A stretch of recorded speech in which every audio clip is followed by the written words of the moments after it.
আজি ମୁଁ ଖାଇନି ମାମା ପ୍ରବଳ ଭୋକ। ବସିବି ଗୋଡ଼ ଧୋଇ ଆସୁଥିବ।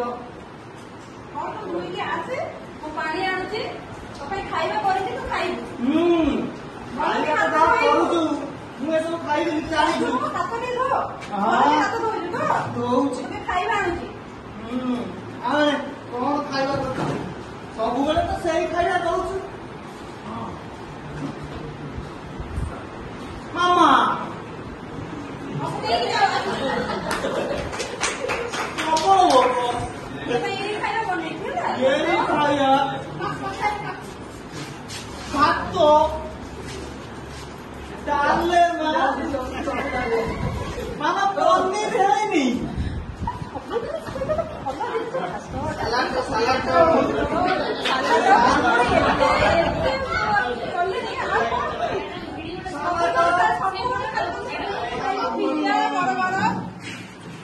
ପିଜା ବର୍ଗର ଖାଇବି ନାହିଁ କଣ? ପୋଟଳ ଛତୁ ତରକାରୀ ଡାଲମା ସପୁରୀ ଖଟା ଭାତ ଶାଗ ଭଜା ସାଲାଡ ପାମ୍ପଡ ଦହି ବାଇଗଣ ମାଛ ତରକାରୀ ମାଂସ ରହିଛି ଅଣ୍ଡା ଝୋଳ କିଛି ଭଲ ଲାଗୁଛି।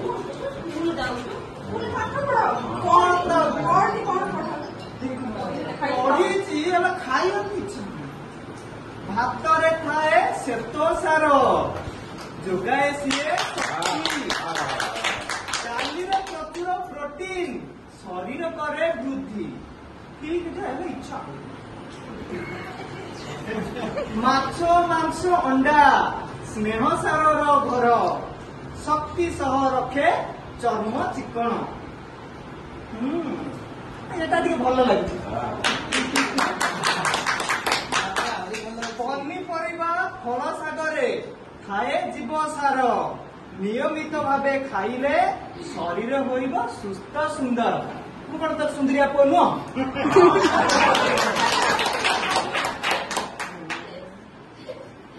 ଜଳ ପିଇବା ସୁସ୍ଥ ରହିବା ଜଳ ଅଟେ ଜୀବନ ଜଳ ବିହୁନେ ଖାଦ୍ୟ ସାର ଅଟେ ସବୁ ମୂଲ୍ୟହୀନ।